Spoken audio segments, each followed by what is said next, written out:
ಹರೇ ಶ್ರೀನಿವಾಸ. ಎಲ್ರಿಗೂ ನಮಸ್ಕಾರ ಸ್ನೇಹಿತರೆ. ಸ್ತ್ರೀಯರ ನಿತ್ಯ ಕರ್ಮಾನುಷ್ಠಾನ ಹೇಗಿರಬೇಕು, ಸ್ತ್ರೀ ಧರ್ಮದಲ್ಲಿ ಏನೇನನ್ನು ಹೇಳಿದೆ ಅಂತ ನಾನು ಈಗಾಗಲೇ 2 ವಿಡಿಯೋಗಳನ್ನು ಹಾಕಿದ್ದೀನಿ. ಮತ್ತು ಇನ್ನೂ ಕೆಲವೊಂದು ವಿಷಯಗಳನ್ನು ತಿಳಿಸ್ಕೊಡ್ತೀನಿ ಅಂತ ಸಹ ಹೇಳಿದ್ದೆ. ಅಡುಗೆಯ ಬಗ್ಗೆ ಸ್ವಲ್ಪ ವಿಷಯಗಳನ್ನು ಇವತ್ತಿನ ದಿವಸ ತಿಳ್ಕೊಳ್ಳೋಣ ಸ್ನೇಹಿತರೆ. ನೋಡಿರಿ, ನಾವು ಮಾಡುವಂಥ ಅಡುಗೆ, ದಿನನಿತ್ಯದ ಅಡುಗೆ ಆಗಿರಲಿ, ಹಬ್ಬಗಳಲ್ಲಿ ಮಾಡುವಂಥ ಅಡುಗೆ ಆಗಿರಲಿ, ಮಡಿಯಿಂದ ಮಾಡುವಂಥ ಅಡುಗೆ ಆಗಿರಲಿ, ಯಾವುದೇ ಅಡುಗೆಯನ್ನು ನಾವು ಮಾಡ್ತೀವಿ ಅಂದರೆ ಅದು ಭಗವಂತನ ನೈವೇದ್ಯಕ್ಕೆ ಅಂತಲೇ ನಾವು ಭಾವನೆಯನ್ನು ಇಟ್ಕೊಂಡು ಅಡುಗೆಯನ್ನು ಮಾಡಬೇಕು. ಶುದ್ಧತೆಯಿಂದ ಅಡುಗೆಯನ್ನು ಮಾಡಬೇಕು ಅಂತ ಶಾಸ್ತ್ರದಲ್ಲಿ ಹೇಳ್ತಾರೆ. ಸ್ನಾನವನ್ನು ಮಾಡಿಯೇ ಅಡುಗೆಯನ್ನು ಮಾಡಬೇಕು. ಬೆಳಗ್ಗೆ ನಮಗೆ ಆಗೋದಿಲ್ಲಪ್ಪ, ಎಲ್ಲರೂ ಕೆಲಸಗಳಿಗೆ ಹೋಗಬೇಕು ಅಂದರೂ ಸಹ ಆದಷ್ಟು ಬೇಗನೆ ಎದ್ದು ನಮ್ಮ ದಿನನಿತ್ಯ ಕಾರ್ಯಗಳನ್ನು ಮುಗಿಸ್ಕೊಂಡು ಸ್ನಾನವನ್ನು ಮಾಡಿ ಅಡುಗೆಯನ್ನು ಮಾಡಬೇಕು ಅಂತ. ಯಾಕೆ ನಾವು ದಿನನಿತ್ಯ ಒಲೆ ಮುಂದೆ ರಂಗೋಲಿಯನ್ನು ಹಾಕಿ ಪ್ರಾರ್ಥನೆಯನ್ನು ಮಾಡಿಕೊಂಡು ಒಲೆಯನ್ನು ಹಚ್ತೀವಿ? ಸ್ನಾನ ಇಲ್ಲದೇ ಯಾವತ್ತೂ ಅಡುಗೆ ಮನೆಗೆ ಹೋಗಬಾರ್ದು ಅಥವಾ ಅಡುಗೆಯನ್ನು ಮಾಡಬಾರ್ದು ಅಂತ ಶಾಸ್ತ್ರ ಹೇಳುತ್ತೆ. ಇದು ನಿಷಿದ್ಧವಾದದ್ದು ಅಂತ. ಭಗವಂತನಿಗೆ ನಾವು ಪ್ರತಿನಿತ್ಯ ಏನಾದರೂ ಒಂದು ನೈವೇದ್ಯವನ್ನು ಮಾಡ್ತಾ ಇರ್ತೀವಿ ಅಲ್ವಾ? ಅನೇಕ ಪದಾರ್ಥಗಳನ್ನು ನೈವೇದ್ಯಕ್ಕಾಗಿ ಇಡ್ತೀವಿ. ಹಾಲು, ಸಕ್ಕರೆ, ಹಣ್ಣು, ಕಾಯಿ, ಈ ರೀತಿಯಾಗಿ. ಕೆಲವೊಬ್ಬರು ಬೆಲ್ಲವನ್ನು ಸಹ ಇಡ್ತಾರೆ, ಸಕ್ಕರೆಯನ್ನು ಇಡ್ತಾರೆ. ಈ ರೀತಿ ಏನಾದರೂ ಒಂದು ಪದಾರ್ಥಗಳನ್ನು ದೇವರ ನೈವೇದ್ಯಕ್ಕೆ ಅಂತ ನಾವು ಮಾಡ್ತೀವಿ. ದೇವರಿಗೆ ಉತ್ತಮವಾದ ಪದಾರ್ಥವನ್ನು ಸಮರ್ಪಿಸಬೇಕು ಅಂತ ಹೇಳಿ ಶಾಸ್ತ್ರಗಳು ತಿಳಿಸ್ತವೆ. ದೇವರಿಗೆ ಸಮರ್ಪಿತವಾದಂಥ ಉತ್ತಮವಾದ ಪದಾರ್ಥಗಳನ್ನು ನಾವು ಸಹ ಸ್ವೀಕಾರವನ್ನು ಮಾಡಬೇಕು. ಭಗವಂತ ಶ್ರೀಮಂತರು, ಬಡವರು, ಮತ್ತು ತಟ್ಟೆಯಲ್ಲಿ ಬಡಿಸ್ತಾರ, ಬೆಳ್ಳಿ ತಟ್ಟೆನ ಅಥವಾ ಹಿತ್ತಾಳೆದ, ಇದನ್ನೆಲ್ಲ ನೋಡೋದಿಲ್ಲ. ನಾವು ಏನನ್ನು ಭಕ್ತಿಯಿಂದ ಭಗವಂತನಿಗೆ ಸಮರ್ಪಣೆಯನ್ನು ಮಾಡ್ತೀವಿ ಅಂತ ಮಾತ್ರ ದೇವರು ನೋಡ್ತಾನೆ. ಭಕ್ತಿಯನ್ನು ಮಾತ್ರ ನೋಡ್ತಾನೆ ವಿನಃ ಪಂಚಭಕ್ಷಗಳನ್ನು ನಾವು ಮಾಡಿ ಇಟ್ಟಿದ್ರೂ ಸಹ ಭಕ್ತಿ ಇಲ್ಲದೆ ನಾವು ನೈವೇದ್ಯ ಮಾಡಿದ್ರೆ ಅದನ್ನು ಸ್ವೀಕಾರವನ್ನು ಮಾಡೋದಿಲ್ಲ ಭಗವಂತ. ಬಡವರೇ ಕೊಟ್ಟಿರಬಹುದು ಅಥವಾ ಶ್ರೀಮಂತರೇ ನೈವೇದ್ಯವನ್ನು ಕೊಟ್ಟಿರ್ಬೋದು. ಬಂಗಾರದ ತಟ್ಟೆಯಲ್ಲಿ ನೈವೇದ್ಯ ಇಟ್ಟರೂ ತೊಂದರೆ ಇಲ್ಲ, ಬೆಳ್ಳಿಯಲ್ಲಿ ಇಟ್ಟರೂ ತೊಂದರೆ ಇಲ್ಲ, ಬಾಳೆ ಎಲೆಯಲ್ಲಿ ನೈವೇದ್ಯ ಇಟ್ಟರೂ ಸಹ ಭಗವಂತ ಸ್ವೀಕಾರವನ್ನು ಮಾಡ್ತಾನೆ. ಇದನ್ನು ನಾವು ಮೊದಲಿಗೆ ತಿಳ್ಕೊಬೇಕು. ಕೃಷ್ಣ ಪರಮಾತ್ಮ ಗೀತೆಯಲ್ಲಿ, ಭಗವದ್ಗೀತೆಯಲ್ಲಿ ತಾನೇ ಹೇಳ್ತಾನಂತೆ, ಎಲೆ, ಹೂವು, ಹಣ್ಣು, ನೀರು ಯಾವುದೇ ವಸ್ತುವಾದರೂ ಸಹ ಭಕ್ತಿಯಿಂದ ಸಮರ್ಪಣೆಯನ್ನು ಮಾಡಿದರೆ ನಾನು ಅದನ್ನು ಪ್ರೀತಿಯಿಂದ ಸ್ವೀಕಾರ ಮಾಡ್ತೀನಿ ಅಂತ ಹೇಳಿ ಕೃಷ್ಣ ಪರಮಾತ್ಮ ಭಗವದ್ಗೀತೆಯಲ್ಲಿ ಹೇಳಿದಾನಂತೆ. ನೋಡ್ರಿ, ನೀರಿಟ್ಟರೂ ಸಹ ಅದನ್ನು ಸಹ ಸ್ವೀಕಾರ ಮಾಡ್ತಾನಂತೆ ಭಗವಂತ. ಹೀಗಾಗಿ ಭಕ್ತಿಯಿಂದ ಕೊಡುವುದು ಮುಖ್ಯವೇ ಹೊರತು ಶ್ರೀಮಂತಿಕೆ, ಆಡಂಬರ ಇದೆಲ್ಲ ಮುಖ್ಯ ಅಲ್ಲ ಅಂತ ಹೇಳ್ತಾರೆ. ಪಂಚಭಕ್ಷಗಳನ್ನೇ ಸಮರ್ಪಣೆಯನ್ನು ಮಾಡಿದ್ರೂ ಸಹ ಅದು ಭಕ್ತಿಯಿಂದ ಮಾಡಬೇಕು ಅಂತ. ಮತ್ತು ವಿಹಿತವಾದದ್ದನ್ನು ಕೊಡಬೇಕು ಅಂತ. ಅಂದರೆ ನಿಷಿದ್ಧ ಪದಾರ್ಥಗಳನ್ನು ದೇವರ ನೈವೇದ್ಯಕ್ಕೆ ನಾವು ಯಾವತ್ತೂ ಇಡಬಾರ್ದು. ಈರುಳ್ಳಿ, ಬೆಳ್ಳುಳ್ಳಿ ಇದರಿಂದ ಮಾಡಿದಂಥ ಪದಾರ್ಥಗಳನ್ನು ದೇವರ ನೈವೇದ್ಯಕ್ಕೆ ಇಡಬಾರ್ದು. ನಿಷಿದ್ಧ ಪದಾರ್ಥಗಳು ಅಂತ ಕೆಲವೊಂದಿದೆ. ಈರುಳ್ಳಿ, ಬೆಳ್ಳುಳ್ಳಿ ಯಾಕೆ ತಿನ್ನಬಾರ್ದು ಅನ್ನೋದಕ್ಕೆ ನಾನು ಒಂದು ವಿಡಿಯೋ ಮಾಡಿದ್ದೀನಿ ಆಲ್ರೆಡಿ. ಏನೇನು ಅಂಶಗಳು ಅದರಲ್ಲಿರುತ್ತೆ, ಯಾಕೆ ನಮ್ಮ ಒಂದು ಮನಸ್ಸನ್ನು ಅದು ಬದಲಾಯಿಸುತ್ತೆ ಅಂತ. ಹಾಗಾಗಿ ಅಂತಹ ನಿಷಿದ್ಧವಲ್ಲದ ಪದಾರ್ಥಗಳನ್ನು ಮಾತ್ರ ದೇವರಿಗೆ ನೈವೇದ್ಯವನ್ನು ಮಾಡಬೇಕು. ಮತ್ತು ಶುದ್ಧವಾಗಿ ಮಡಿಯಿಂದ ಮಾಡಬೇಕು ಅಂತ ಹೇಳ್ತಾರೆ. ಆದಷ್ಟು ಸ್ನಾನವನ್ನು ಮಾಡಿ ಒಗೆದ ವಸ್ತ್ರವನ್ನು ಉಟ್ಕೊಂಡೇ ಅಡುಗೆಯನ್ನು ಮಾಡಬೇಕು. ಮತ್ತು ಸ್ತ್ರೀಯರು ಒದ್ದೆ ಕೂದಲಿನಿಂದ, ಅಂದರೆ ನೀರು ಸೋರ್ತಾ ಇರುತ್ತೆ ತಲೆ ಮೇಲೆ, ಸ್ನಾನವನ್ನು ಮಾಡಿ ನೀರು ಸುರಿತಾ ಇರುತ್ತೆ, ಅಂತಹ ನೀರು ಸುರಿಯುವಂಥ ತಲೆ ಕೂದಲಿನಿಂದ ಅಡುಗೆಯನ್ನು ಮಾಡಬಾರ್ದು ಅಂತ. ಚೆನ್ನಾಗಿ ಒಣಗಿಸ್ಕೊಂಡು ತಲೆಯನ್ನು ಗಂಟು ಹಾಕ್ಕೊಂಡು ತುರುಬು ಕಟ್ಕೊಂಡು ಅಡುಗೆಯನ್ನು ಮಾಡಬೇಕು ಅಂತ. ಮತ್ತು ದೇವರ ನೈವೇದ್ಯಕ್ಕೆ ಅಥವಾ ಮನೆಯಲ್ಲಿ ದಿನನಿತ್ಯ ನಾವು ಊಟ ಮಾಡಲಿಕ್ಕೆ ಮಾಡುವಂಥ ಅಡುಗೆಯನ್ನು ದುಃಖದಿಂದ ಮಾಡಬಾರ್ದು ಅಂತ. ಏನೋ ಒಂದು ಮನಸ್ಸಿನಲ್ಲಿ ನೋವನ್ನು ಇಟ್ಕೊಂಡು ಅಳ್ತಾ ಕೆಲವೊಬ್ಬರು ಅಡುಗೆ ಮಾಡ್ತಾ ಇರ್ತಾರೆ. ಆ ಥರ ಅಗ್ನಿದೇವರ ಮುಂದೆ ಕೂತ್ಕೊಂಡು ಯಾವತ್ತೂ ಅಳಬಾರ್ದು. ಮತ್ತು ಕೆಟ್ಟ ಕೆಟ್ಟ ಮಾತುಗಳನ್ನು ಬೈಬಾರ್ದು. ಅಡುಗೆಯನ್ನು ಮಾಡುವಾಗ ಒಳ್ಳೆಯ ಮನಸ್ಸಿನಿಂದ, ಶುದ್ಧ ಮನಸ್ಸಿನಿಂದ ದೇವರ ಸ್ತೋತ್ರಗಳನ್ನು, ದೇವರ ನಾಮಗಳನ್ನು ಹೇಳ್ತಾ, ದೇವರ ಬಗ್ಗೆ ಕಥೆಗಳನ್ನು ಕೇಳ್ತಾ, ಪುರಾಣಗಳನ್ನು ಕೇಳ್ತಾ ಅಡುಗೆಯನ್ನು ಮಾಡಬೇಕು ಅಂತ. ಅದು ದೇವರಿಗೆ ಪ್ರೀತಿ ಆಗುತ್ತೆ ಅಂತ. ದಿನನಿತ್ಯ ನಾವು ಒಲೆಯನ್ನು ಪೂಜೆ ಮಾಡಿಕೊಂಡು ಅಡುಗೆಯನ್ನು ಮಾಡುವಾಗ ಯಾವ ಸ್ತೋತ್ರವನ್ನು ಹೇಳ್ಕೋಬೇಕು ಅಂತ ನಿಮಗೆ ಈಗಾಗಲೇ ತಿಳಿಸ್ಕೊಟ್ಟಿದ್ದೀನಿ. ಸೂರ್ಯನಾರಾಯಣ ಸಾರಥಿಯಾಗಲಿ, ಅಟ್ಟು ಅಡುಗೆಯ ಅಕ್ಷಯವಾಗಲಿ, ಲಕ್ಷ್ಮೀನಾರಾಯಣರ ನೈವೇದ್ಯವಾಗಲಿ, ಲಕ್ಷ ಜನರ ಭೋಜನವಾಗಲಿ, ಲಕ್ಷ್ಮೀನಾರಾಯಣರು ತೃಪ್ತರಾಗಲಿ, ಲಕ್ಷ್ಮೀನಾರಾಯಣರ ಲಕ್ಷ್ಯ ಇರಲಿ ಅಂತ ಹೇಳಿಕೊಂಡು ಅಡುಗೆಯನ್ನು ಮಾಡಬೇಕಂತೆ. ನೋಡಿರಿ, ಸೂರ್ಯನಾರಾಯಣ ಸಾರಥಿ ಆಗಬೇಕು, ನಾವು ಮಾಡಿದಂತಹ ಅಡುಗೆ ಎಲ್ಲನೂ ಅಕ್ಷಯ ಆಗಬೇಕು, ಮತ್ತು ಲಕ್ಷ್ಮೀನಾರಾಯಣರಿಗೆ ನೈವೇದ್ಯ ಆಗಬೇಕು ದಿನನಿತ್ಯ. ನಾವು ನೈವೇದ್ಯ ಅಂದರೆ ಇದೇ ಥರನೇ ಬಾಳೆ ಎಲೆಯಲ್ಲಿ ಎಲ್ಲನೂ ಬಡಿಸಿ ನೈವೇದ್ಯ ಮಾಡಬೇಕು ಅಂತಲ್ಲ. ಹೆಣ್ಣು ಮಕ್ಕಳು ಆ ಥರ ನೈವೇದ್ಯ ಮಾಡಲಿಕ್ಕೆ ಅಧಿಕಾರ ಇಲ್ಲ ಅಂತ ಹೇಳ್ತಾರೆ. ಮತ್ತು ಗಂಡಸರು ಇಲ್ಲ, ಮನೆಯಲ್ಲಿ ವಿಧಿನೇ ಇಲ್ಲ, ನಾವೇ ಮಾಡಬೇಕು ಅಂದರೆ ದೇವರ ಮುಂದೆ ಒಂದು ಪಾತ್ರೆಯಲ್ಲಿ ಅನ್ನ, ಶುದ್ಧವಾಗಿ ಮಾಡಿದಂಥ ಅನ್ನ, ಅದು ಎಂಜಲ ಪಾತ್ರೆ ಆಗಿರಬಾರ್ದು. ದೇವರ ನೈವೇದ್ಯಕ್ಕೆ ಅಂತ ಹೇಳಿ ಒಂದು ಪಾತ್ರೆಗಳನ್ನು ನಾವು ಇಟ್ಕೊಂಡಿರಬೇಕು. ಅದರಲ್ಲಿ ಶುದ್ಧವಾಗಿ ಅನ್ನವನ್ನು ಮಾಡಿ, ಆ ಅನ್ನದ ಮೇಲೆ ಒಂದು ಬೆಲ್ಲದ ಕರಣಿಯನ್ನು ಇಟ್ಟು, ಅದರ ಮೇಲೆ ಒಂದು ಚೂರು ತುಪ್ಪವನ್ನು ಹಾಕಿ ದೇವರ ಮುಂದೆ ಇಟ್ಟು ಕೃಷ್ಣಾರ್ಪಣ ಅಂತ ಹೇಳಿದರೂ ಸಾಕಂತೆ ಭಗವಂತ ಅದನ್ನು ಸ್ವೀಕಾರ ಮಾಡ್ತಾನೆ. ಈ ರೀತಿಯಾಗೂ ಸಹ ನೈವೇದ್ಯವನ್ನು ಮಾಡಬೇಕು. ಅಥವಾ ನೀವು ಅಡುಗೆ ಇಳಿಸಿದ ತಕ್ಷಣ ಅದರ ಮೇಲೆ ಒಂದು ತುಪ್ಪ ಬೆಲ್ಲ ಹಾಕಿಬಿಟ್ಟು ಕೃಷ್ಣಾರ್ಪಣ ಅಂತ ನೀವು ಎಲ್ಲಿ ಅಡುಗೆಯನ್ನು ಇಟ್ಟಿರ್ತೀರೋ ಅಲ್ಲೇ ಹೇಳಿದರೂ ಸಾಕು, ದೇವರು ಭಗವಂತ ಎಲ್ಲ ಕಡೆ ಇರ್ತಾನೆ, ಅದನ್ನು ಸ್ವೀಕಾರವನ್ನು ಮಾಡ್ತಾನೆ. ಹಾಗಾಗಿ ದುಃಖದಿಂದ ಅಳ್ತಾ ಮತ್ತು ಇನ್ನೇನೋ ಮನಸ್ಸಿನಲ್ಲಿ ಬೇಜಾರನ್ನು ಮಾಡಿಕೊಂಡು ಇನ್ನೊಬ್ಬರ ಮೇಲೆ ಸಿಟ್ಟು ಮಾಡ್ಕೊತ, ಕೋಪದಿಂದ ಬೈಕೊತ, ಕೆಟ್ಟ ಕೆಟ್ಟ ಮಾತುಗಳನ್ನು ಬೈತಾ ಅಡುಗೆಯನ್ನು ಯಾವತ್ತೂ ಮಾಡಬಾರ್ದು ಅಂತ ಹೇಳ್ತಾರೆ. ಶುದ್ಧ ಮನಸ್ಸಿನಿಂದ ಭಗವಂತನ ನಾಮಸ್ಮರಣೆ ಮಾಡ್ತಾ ಅಡುಗೆಯನ್ನು ಮಾಡಬೇಕು. ಆ ಅಡುಗೆ ಎಷ್ಟು ರುಚಿ ಇರುತ್ತೆ ಅಂತ ನೀವೇ ಒಂದು ಸಲ ನೋಡಿರಿ ಸ್ನೇಹಿತರೆ, ಪರೀಕ್ಷೆ ಮಾಡಿ. ನಾವು ಯಾವ ಮನಸ್ಸಿನಿಂದ ಅಡುಗೆ ಮಾಡಿರ್ತೀವೋ ಅಡುಗೆ ಅಷ್ಟು ಅದರ ಮೇಲೆ ಪ್ರಭಾವ ಬೀರಿರುತ್ತೆ. ಹಾಗಾಗಿ ಕೆಲವೊಂದು ದಿನ ತುಂಬ ರುಚಿ ಇರುತ್ತೆ, ಕೆಲವೊಂದು ದಿನ ಅಡುಗೆ ಕೆಟ್ಟೋಗಿರುತ್ತೆ. ಯಾಕೆ ಅಂದರೆ ನಮ್ಮ ಮನಸ್ಸು ಹಾಗಿರುತ್ತೆ. ಹಾಗಾಗಿ ಎಲ್ಲಂದರಲ್ಲಿ ನಾವು ತಿನ್ನಬಾರ್ದು ಅಂತ ಶಾಸ್ತ್ರ ಹೇಳುತ್ತೆ. ಯಾಕೆ ಅಂದರೆ ಅವರು ಚಪ್ಪಲಿ ಹಾಕ್ಕೊಂಡು ಅಡುಗೆಗಳನ್ನು ಮಾಡಿರ್ತಾರೆ, ಅಥವಾ ಯಾವ ಮನಸ್ಸಿನಿಂದ ಮಾಡಿರ್ತಾರೋ, ಶುದ್ಧಿಯಿಂದ ಮಾಡಿರ್ತಾರೋ ಇಲ್ವೋ, ಹಾಗಾಗಿ ಅವರ ಮನಸ್ಥಿತಿ ಹೇಗಿರುತ್ತೋ ಆ ಅಡುಗೆಯಲ್ಲಿ ಆ ಒಂದು ಪವರ್ ಹೋಗಿರುತ್ತೆ. ಅದನ್ನು ನಾವು ತಿಂದರೆ ನಮಗೆ ಅಂತಹ ದುರ್ಬುದ್ಧಿಗಳು ಬರುತ್ತೆ ಅಂತ. ಹಾಗಾಗಿ ಹೊರಗಡೆ ತಿನ್ನುವುದು ನಿಷಿದ್ಧ ಅಂತ ಶಾಸ್ತ್ರ ಹೇಳುತ್ತೆ. ಇನ್ನು ನಿಷಿದ್ಧ ಪದಾರ್ಥಗಳನ್ನು ಬಳಸಿ ಅಡುಗೆ ಮಾಡಬಾರ್ದು ದೇವರ ನೈವೇದ್ಯಕ್ಕೆ ಅಂತ ಯಾಕೆ ಹೇಳ್ತೀವಿ ಅಂದರೆ, ಕೆಲವ್ರು ಹೇಳ್ಬೋದು, ಎಲ್ಲವನ್ನ ದೇವರೇ ಅಲ್ವಾ ಸೃಷ್ಟಿ ಮಾಡಿರೋದು, ಈರುಳ್ಳಿ, ಬೆಳ್ಳುಳ್ಳಿ, ಪ್ರತಿಯೊಂದು ಬದನೆಕಾಯಿ, ಇದೆಲ್ಲವನ್ನು, ನುಗ್ಗೆಕಾಯಿ, ಇದೆಲ್ಲ ನಿಷಿದ್ಧ ಪದಾರ್ಥಗಳು, ದೇವರ ನೈವೇದ್ಯಕ್ಕೆ ಬರೋದಿಲ್ಲ. ಮತ್ತು ಎಲೆಕೋಸು, ಬೀಟ್ರೂಟು, ಟೊಮೆಟೊ, ಇದ್ಯಾವುದೂ ದೇವರ ನೈವೇದ್ಯಕ್ಕೆ ಬರೋದಿಲ್ಲ. ಇಂಥದ್ದನ್ನೆಲ್ಲನೂ ದೇವರೇ ಅಲ್ವಾ ಸೃಷ್ಟಿ ಮಾಡಿರೋದು, ಮತ್ತು ಯಾಕೆ ದೇವರಿಗೆ ಸಮರ್ಪಣೆ ಮಾಡಬಾರ್ದು ಅಂತ ಕೆಲವೊಬ್ಬರಿಗೆ ಅನುಮಾನ ಬರುತ್ತೆ. ಹೌದು, ನೈವೇದ್ಯಕ್ಕೆ ಬರದೇ ಇರುವಂತಹ ಕಾಯಿ ಪಲ್ಯಗಳನ್ನು ಸೃಷ್ಟಿ ಮಾಡಿರೋದು ಭಗವಂತನೇ. ಆದರೆ ದೇವರು ಬರೀ ಅದನ್ನಷ್ಟೇ ಸೃಷ್ಟಿ ಮಾಡಿಲ್ವಲ್ಲ, ಮುಳ್ಳು, ಕಲ್ಲು, ಮಣ್ಣು ಇದನ್ನೆಲ್ಲ ಸೃಷ್ಟಿ ಮಾಡಿದ್ದಾನೆ. ಹಾಗಂತ ನಾವು ಕಲ್ಲು ಮುಳ್ಳುಗಳನ್ನು, ಮಣ್ಣನ್ನು ತಿನ್ನೋಕ್ಕಾಗುತ್ತಾ? ತಿಂತೀವ ನಾವು ಯಾವತ್ತಾದರೂ? ತಿನ್ನೋದಿಲ್ಲ. ಕೆಲವೊಂದು ಎಲ್ಲ ಪದಾರ್ಥಗಳನ್ನು ಸೃಷ್ಟಿ ಮಾಡಿದ್ದಾನೆ ಭಗವಂತ. ಹಾಗೆ ಅಂದರೆ ಕೆಲವೊಂದನ್ನು ಬಳಸಬೇಕು, ಕೆಲವೊಂದನ್ನು ಬಳಸಬಾರ್ದು ಅಂತಲೂ ಸಹ ನಿಷಿದ್ಧವನ್ನು ಮಾಡಿದ್ದಾನೆ. ಆ ಪದಾರ್ಥಗಳನ್ನು ತಿನ್ನಬಾರ್ದು, ಇಂತಹ ಪದಾರ್ಥಗಳನ್ನು ನನಗೆ ನೈವೇದ್ಯ ಮಾಡಬೇಡ್ರಿ ಅಂತಲೇ ಭಗವಂತ ಹೇಳಿದ್ದಾನೆ. ಹಾಗೆ ಮುಳ್ಳು, ಕಲ್ಲು ಇಂಥದನ್ನೆಲ್ಲ ನಾವು ತಿನ್ನೋದಕ್ಕೆ ಹೇಗೆ ಸಾಧ್ಯವಿಲ್ಲವೋ, ಉಳ್ಳಾಗಡ್ಡಿ ಅಂದರೆ ಈರುಳ್ಳಿ ಇತ್ಯಾದಿ ನಿಷಿದ್ಧವಾದಂತಹ ಪದಾರ್ಥಗಳನ್ನು ಸಹ ಬಳಸಿ ತಿನ್ನಬಾರ್ದು, ದೇವರಿಗೂ ಸಹ ನೈವೇದ್ಯಕ್ಕೆ ಇಡಬಾರ್ದು ಅಂತ ಶಾಸ್ತ್ರ ಹೇಳುತ್ತೆ. ಇವುಗಳನ್ನು ತಿನ್ನೋದ್ರಿಂದ ಮನಸ್ಸಿಗೆ ದುಷ್ಪರಿಣಾಮಗಳು ಆಗುತ್ತೆ ಅಲ್ವಾ? ಕೆಲವೊಂದು ರಾಜಸ, ತಾಮಸ ಗುಣಗಳು ಕೆಲವೊಂದು ಪದಾರ್ಥಗಳಲ್ಲಿ ಇರುತ್ತೆ ಅಂತ ನಾನು ಹಿಂದಿನ ವಿಡಿಯೋಗಳಲ್ಲಿ ಹೇಳಿದ್ದೀನಿ. ಒಂದು ಈರುಳ್ಳಿ, ಬೆಳ್ಳುಳ್ಳಿ ಯಾಕೆ ತಿನ್ನಬಾರ್ದು ಅಂತ ಸಹ ಒಂದು ವಿಡಿಯೋವನ್ನು ಮಾಡಿದ್ದೀನಿ. ಅಂತಹ ರಾಜಸ, ತಾಮಸ ಗುಣಗಳು ಕೆಲವೊಂದು ಪದಾರ್ಥಗಳಲ್ಲಿ ಇರುತ್ತೆ. ಅದನ್ನು ತಿಂದರೆ ನಮ್ಮ ಮನಸ್ಸಿನಲ್ಲಿ ಉದ್ರೇಕಗಳು ಹೆಚ್ಚಾಗುತ್ತೆ.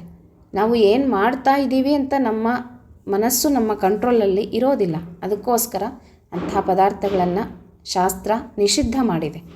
ಹಾಗಾಗಿ ಯಾವ ಪದಾರ್ಥಗಳನ್ನು ನಾವು ಸ್ವೀಕಾರ ಮಾಡಿದರೆ ನಮಗೆ ಹಿತ, ಶಾಸ್ತ್ರ ನಮಗೆ ಯಾವುದನ್ನು ತಿಳಿಸಿಕೊಟ್ಟಿದೆ ಅದನ್ನು ತಿನ್ನಬೇಕು. ಭಗವಂತನ ಆಜ್ಞೆಯಿಂದ ನಾವು ಅದನ್ನು ಸ್ವೀಕಾರ ಮಾಡಬೇಕು.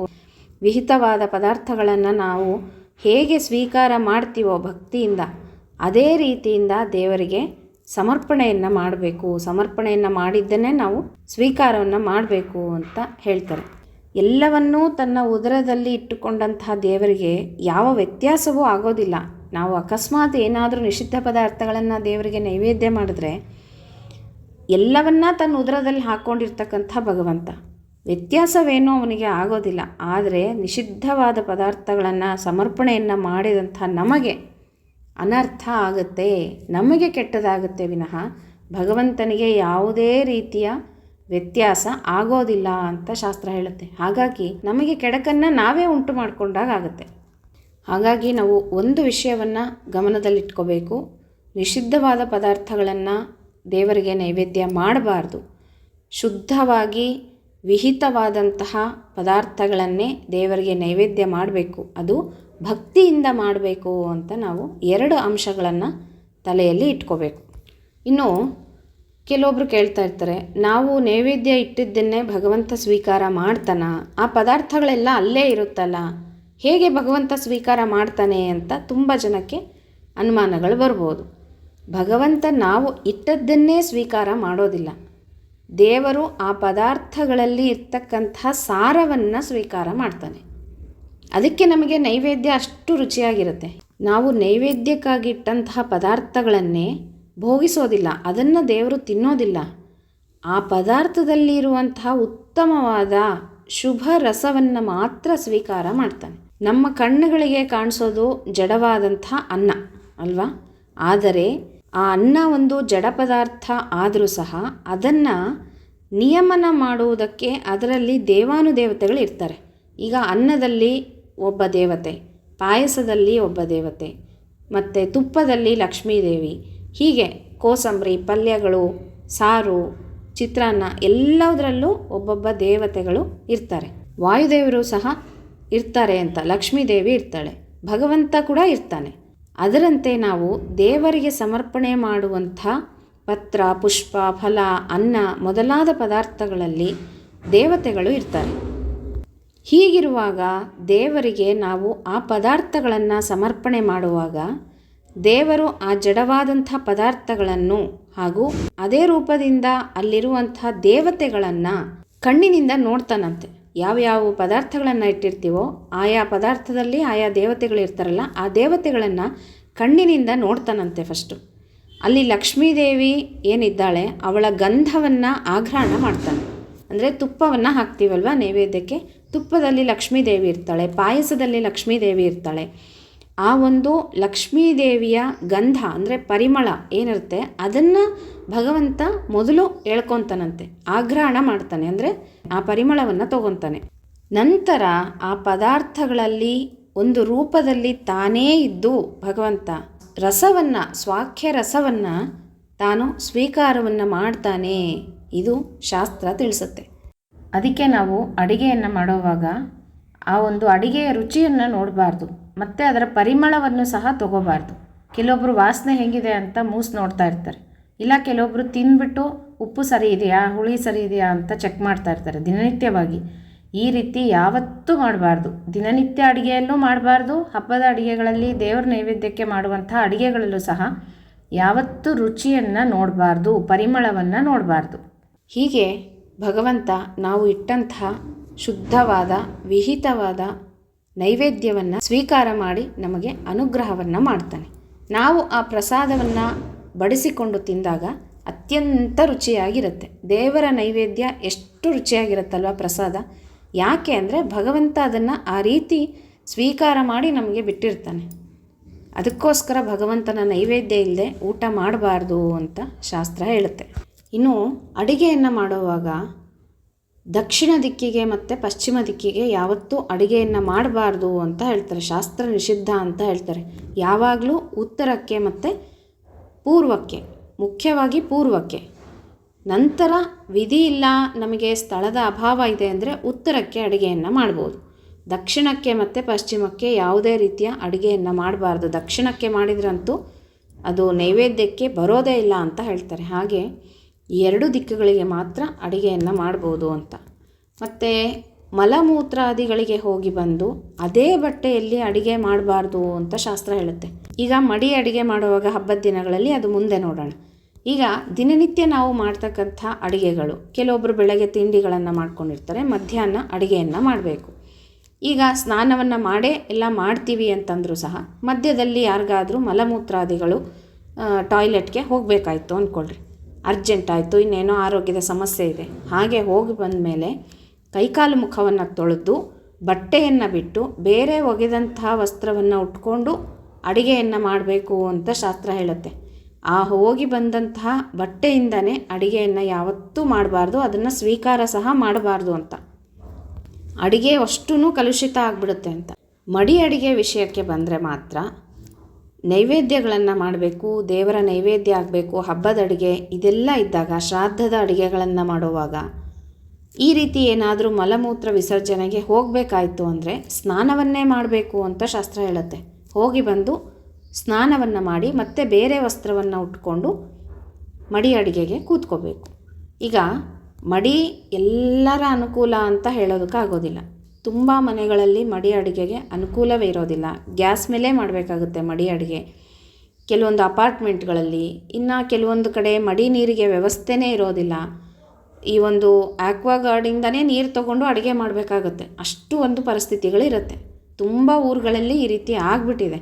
ಕೆಲವೊಂದು ಊರುಗಳಲ್ಲಿ ಮಾತ್ರ ಬಾವಿಗಳು ಈಗಲೂ ಇದೆ, ಮತ್ತು ನಲ್ಲಿ ನೀರು ಬರ್ತಾ ಇರುತ್ತೆ ಅಥವಾ ಬೋರ್ವೆಲ್ ಇರುತ್ತೆ, ಈ ರೀತಿ ವ್ಯವಸ್ಥೆಗಳಿರುತ್ತೆ. ಇನ್ನು ತುಂಬ ದೊಡ್ಡ ದೊಡ್ಡ ಸಿಟಿಗಳಲ್ಲಂತೂ ಯಾವ ವ್ಯವಸ್ಥೆಯೂ ಇರೋದಿಲ್ಲ. ಅಂಥ ಸಮಯದಲ್ಲಿ ಏನೂ ಮಾಡೋದಕ್ಕಾಗೋದಿಲ್ಲ. ಆ ಒಂದು ಗ್ಯಾಸ್ ಸ್ಟೌವನ್ನೇ ನೀಟಾಗಿ ತೊಳ್ಕೊಂಡು ಕೆಳಗಡೆ ಒಳಗಡೆ ಎಲ್ಲ ತೊಳ್ಕೊಂಡು ಒರೆಸ್ಕೊಂಡು ಹಿಂದಿನ ದಿನವೇ ಶುದ್ಧಿ ಮಾಡಿ ಇಟ್ಕೋಬೇಕು. ಆದಷ್ಟು ನಮಗೆ ಎಷ್ಟು ಸಾಧ್ಯನೋ ಅಷ್ಟು ಮಡಿಯನ್ನು ಆಚರಣೆ ಮಾಡಬೇಕು ಅಂತ ಹೇಳ್ತಾರೆ. ಒಗೆದಂಥ ವಸ್ತ್ರ ಆಗಲಿ ಅಥವಾ ಮಡಿಯಿಂದ ಒಣಗಾಕಿರುವಂಥ ವಸ್ತ್ರವಾಗಲಿ ಉಟ್ಕೊಂಡು ಶುದ್ಧತೆಯಿಂದ ಅಡುಗೆಯನ್ನು ಮಾಡಬೇಕು. ಶುದ್ಧತೆ ತುಂಬ ಮುಖ್ಯ.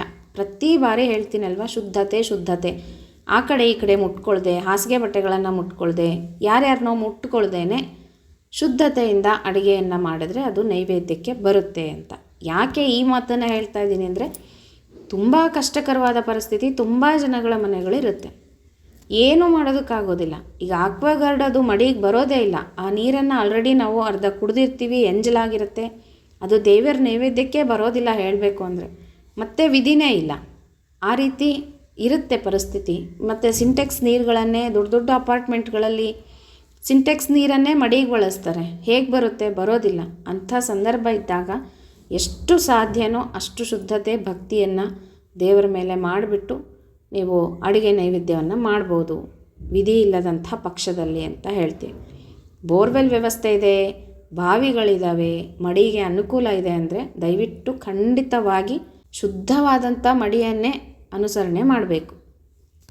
ಇನ್ನು ಕೆಲವೊಬ್ಬರು ಕೇಳ್ತಾ ಇರ್ತಾರೆ, ನಾವು ದೇವಸ್ಥಾನಗಳಿಗೆ ಹೋಗಬೇಕಾಗತ್ತೆ, ಕೆಲವೊಂದು ಕಡೆ ನಮಗೆ ಆರೋಗ್ಯದ ಸಮಸ್ಯೆ ಆಗುತ್ತೆ, ತುಂಬ ಸಲ ಮೂತ್ರಕ್ಕೆ ಹೋಗಬೇಕಾಗತ್ತೆ, ಯೂರಿನ್ಗೆ ಹೋಗಬೇಕಾಗ್ತಾ ಇರುತ್ತೆ, ಅಥವಾ ಮೋಷನ್ಗಳಿಗೆ ಹೋಗಬೇಕಾಗ್ತಾ ಇರುತ್ತೆ, ನಮಗೇನೋ ಆರೋಗ್ಯದ ಸಮಸ್ಯೆ ಆಗಿ. ಹೀಗಿದ್ದಾಗ ದೇವರ ದರ್ಶನಕ್ಕೆ ಹೋಗ್ಬೋದಾ, ದೇವಸ್ಥಾನಗಳಿಗೆ ಹೋಗ್ಬೋದಾ ಅಂತ ಕೇಳ್ತಾ ಇರ್ತೀರ. ತುಂಬ ಬಾರಿ, ಒಂದು ಬಾರಿ ಆದರೆ ಏನೋ ಒಂದು ಬಟ್ಟೆಯನ್ನು ಬದಲಾಯಿಸ್ಕೊಂಡು ಬೇರೆ ಬಟ್ಟೆಯನ್ನು ಉಟ್ಕೊಂಡು ಅಥವಾ ಸ್ನಾನವನ್ನು ಮಾಡಿಕೊಂಡೇ ದೇವಸ್ಥಾನಗಳಿಗೆ ದೇವರ ದರ್ಶನಕ್ಕೆ ಹೋಗ್ಬೋದು. ತುಂಬ ಬಾರಿ, ಒಂದು 3-4 ಬಾರಿ ಈ ಥರ ಆಗ್ತಾನೇ ಇರುತ್ತೆ. ನಮಗೆ ಆರೋಗ್ಯದ ಸಮಸ್ಯೆ ಇದೆ, ಮಾತ್ರೆಗಳನ್ನು ತೊಗೊತೀವಿ, ಲಿವರ್ ಪ್ರಾಬ್ಲಮ್ಮು ಇರೋರು ಹೇಗೆ ಮಾಡಬೇಕು ನಾವು ಅಂತಂದರೆ, ಸಾಧ್ಯವಾದರೆ ಬಟ್ಟೆಯನ್ನು ಬದಲಾಯಿಸಿ ಕೈಕಾಲು ಮುಖ ತೊಳೆದು ಬಟ್ಟೆ ಬದಲಾಯಿಸ್ಕೊಂಡು ದೇವಸ್ಥಾನಗಳಿಗೆ ಹೋಗ್ಬೋದು, ದೋಷ ಇಲ್ಲ. ದೂರದಿಂದ ದೇವರ ನಮಸ್ಕಾರವನ್ನು ಮಾಡಿಕೊಂಡು ಬರಲಿಕ್ಕೆ ದೋಷ ಇಲ್ಲ. ತುಂಬ ಬಾರಿ ಆ ಥರ ಆಗ್ತಾ ಇದೆ ಅಂದರೆ ಎಷ್ಟು ಸಲ ಅಂತ ಸ್ನಾನ ಮಾಡ್ತೀರಾ, ಎಷ್ಟು ಸಲ ಅಂತ ಬಟ್ಟೆ ಬದಲಾಯಿಸ್ಕೊತೀರಾ. ಹಾಗಾಗಿ ಆದಷ್ಟು ಕೈಕಾಲು ಮುಖವನ್ನು ತೊಳೆದು ದೇವಸ್ಥಾನಗಳಿಗೆ ಹೋಗಿ ದೂರದಿಂದನೇ ಹೊರಗಡೆಯಿಂದ ನಮಸ್ಕಾರ ಮಾಡಿಕೊಂಡು ಬರ್ಬೋದು. ಇಂಥ ಪ್ರಶ್ನೆ ಒಂದು ಬಂದಿತ್ತು ನನಗೆ, ಹಾಗಾಗಿ ಅದರ ಬಗ್ಗೆ ಉತ್ತರವನ್ನು ಕೊಟ್ಟಿದ್ದೀನಿ. 1 ಬಾರಿ 2 ಬಾರಿ ಆಗ್ತಾ ಇದೆ, ಏನೂ ತೊಂದರೆ ಇಲ್ಲ ಅಂತ ಅನ್ನೋರು ಆದಷ್ಟು ಒಂದು ತಮಗೆ ಸ್ನಾನವನ್ನು ಮಾಡಿಕೊಂಡು ದೇವರ ದರ್ಶನಕ್ಕೆ ಹೋಗೋದು ಉತ್ತಮ. ಆಗಿಲ್ಲ ಅಂದರೆ ಕೈಕಾಲು ಮುಖ ತೊಳೆದು ಬಟ್ಟೆಯನ್ನು ಬದಲಾಯಿಸ್ಕೊಂಡು ದೇವಸ್ಥಾನಗಳಿಗೆ ಹೋಗ್ಬೋದು.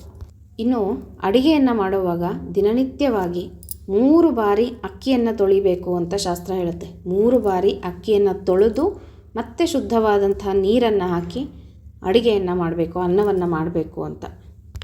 ಇನ್ನು ದೇವರ ನೈವೇದ್ಯಕ್ಕೆ ಅಂತ ಹಬ್ಬಗಳಲ್ಲಿ, ವೈದಿಕ ಪಕ್ಷಗಳಲ್ಲಿ ಮತ್ತು ಇನ್ನು ಯಾವುದಾದ್ರೂ ಶುಭ ಕಾರ್ಯಗಳಲ್ಲಿ, ದೇವರ ಸಮಾರಾಧನೆಗಳಲ್ಲಿ ಈ ಥರ ಅಡುಗೆಗಳನ್ನು ಮಾಡುವಾಗ ಆದಷ್ಟು ನಾವು ಅದಕ್ಕೆ ಅಂತ ಸಪ್ರೇಟಾಗಿ ಒಂದಷ್ಟು ಪಾತ್ರೆಗಳನ್ನು ಇಟ್ಟಿರಬೇಕು. ದೇವರ ನೈವೇದ್ಯಕ್ಕೆ ಅಂತ ಒಂದಷ್ಟು ಪಾತ್ರೆಗಳು, ಅದನ್ನು ಬಳಸಿನೇ ದೇವರ ನೈವೇದ್ಯಕ್ಕೆ ಅಡುಗೆಯನ್ನು ಮಾಡಬೇಕು ಅಂತ ಹೇಳ್ತಾರೆ. ದಿನನಿತ್ಯ ಬಳಸುವಂಥ ಸಾಮಗ್ರಿಗಳಂದರೆ ಪಾತ್ರೆ ಸಾಮಾನುಗಳು ಯಾಕೆ ಬಳಸಬಾರ್ದು ಅಂದರೆ, ಎಂಜಲ ಪಾತ್ರೆಗಳಲ್ಲಿ ಒಂದೊಂದು ಸಲ ಸೇರ್ಕೊಂಡ್ಬಿಟ್ಟಿರುತ್ತೆ. ಶಾಸ್ತ್ರ ಏನು ಹೇಳುತ್ತೆ ಅಂದರೆ ದೇವರ ಪಾತ್ರೆಗಳನ್ನೇ ಸಪ್ರೇಟಾಗಿ ತೊಳ್ಕೊಬೇಕು. ಎಂಜಲ್ ಪಾತ್ರೆಗಳು ಅಂದರೆ ತಟ್ಟೆಗಳು, ಊಟ ಮಾಡಿರ್ತೀವಲ್ವ ಅದನ್ನು ಸಪ್ರೇಟಾಗಿ ಇಟ್ಟು ಸಪ್ರೇಟ್ ತೊಳಿಬೇಕು. ಅಡುಗೆಯನ್ನು ಮಾಡಿದಂಥ ಪಾತ್ರೆಗಳನ್ನು ಸಪ್ರೇಟಾಗಿ ತೊಳಿಬೇಕು. ಈ ರೀತಿಯಾಗಿ ತೊಳಿಬೇಕು ಅಂತ ಹೇಳ್ತಾರೆ. ಯಾಕೆ ಅಂದರೆ ಎಂಜಲು ಮುಸುರೆ ಬೇರೆ ಅಲ್ವಾ, ನಾವು ತಿಂದಂಥದ್ದು ಎಂಜಲು, ತಿನ್ನದೇ ಇರುವಂಥ ಅಡುಗೆ ಮಾಡಿರ್ತಕ್ಕಂಥದ್ದು ಅಡುಗೆ ಮುಸುರೆ. ಹೀಗಿದ್ದಾಗ ಮುಸುರೆ ಪದಾರ್ಥಗಳನ್ನು ಸಪ್ರೇಟಾಗಿ ತೊಳಿಬೇಕು, ಎಂಜಲ್ ಪಾತ್ರೆಗಳನ್ನು ಅಥವಾ ಎಂಜಲ್ ತಟ್ಟೆಗಳನ್ನು ಸಪ್ರೇಟಾಗಿ ತೊಳಿಬೇಕು. ಇದೆಲ್ಲನೂ ಒಟ್ಟಿಗೆ ಕೂಡಿಸಿ ತೊಳೆದ್ರೆ ಅವು ಯಾವುದನ್ನು ದೇವರ ನೈವೇದ್ಯಕ್ಕೆ ಬರೋದಿಲ್ಲ ಅಂತ ಹೇಳ್ತಾರೆ. ಹಾಗಾಗಿ ನಾವು ಸಪ್ರೇಟಾಗಿ ಒಂದಷ್ಟು ಪಾತ್ರೆಗಳನ್ನು ಇಟ್ಕೊಂಡ್ಬಿಟ್ಟಿದ್ರೆ ಅದನ್ನಷ್ಟೇ ನಾವು ಬೇರೆ ಸಪ್ರೇಟಾಗಿ ತೊಳೆದು ಮತ್ತೆ ಎತ್ತಿಟ್ಕೊಂಡು ಮಡಿ ಅಡುಗೆ ಮಾಡಿದಾಗ ಬಳಸ್ಕೊಳ್ಳೋದಕ್ಕೆ ಬರುತ್ತೆ. ಹಿತ್ತಾಳೆ ಪಾತ್ರೆಗಳು, ಕಂಚಿನ ಪಾತ್ರೆಗಳು ಹೀಗೆ. ಅದಕ್ಕೆ ಹೇಳೋದು ಅಡುಗೆ ಮಾಡುವಂಥ ಪಾತ್ರೆಗಳಲ್ಲಿ ಊಟ ಮಾಡಬಾರ್ದು ಅಂತ. ಕೆಲವೊಬ್ಬರು ಯಾವ ಪಾತ್ರೆಯಲ್ಲಿ ಅಡುಗೆ ಮಾಡಿರ್ತಾರೋ ಅದರಲ್ಲೇ ಕಲಿಸ್ಕೊಂಡು ತಿಂದುಬಿಡ್ತಾರೆ. ಅಥವಾ ತಿಂದಿರುವಂಥ ಎಂಜಲ ಕೈಯಿಂದ ಬಲಗೈಯಿಂದನೇ ಚಪಾತಿಗಳನ್ನು ತೆಕ್ಕೊಂಡು ಹಾಕ್ಕೊಳ್ಳೋದು, ಅಥವಾ ಅದೇ ಕೈಯಿಂದ ಮತ್ತೆ ಅಡುಗೆಯನ್ನು ಬಡಿಸ್ಕೊಂಡು ಊಟ ಮಾಡೋದು, ಇದೆಲ್ಲ ತಪ್ಪು. ಈ ರೀತಿ ಮಾಡಬಾರ್ದು. ಎಡಗೈಯಿಂದನೇ ಅಡುಗೆಯನ್ನು ಹಾಕೋಬೇಕು. ಎಂಜಲು ಮುಸುರೆಯನ್ನು ಯಾವತ್ತೂ ಒಂದು ಮಾಡಬಾರ್ದು.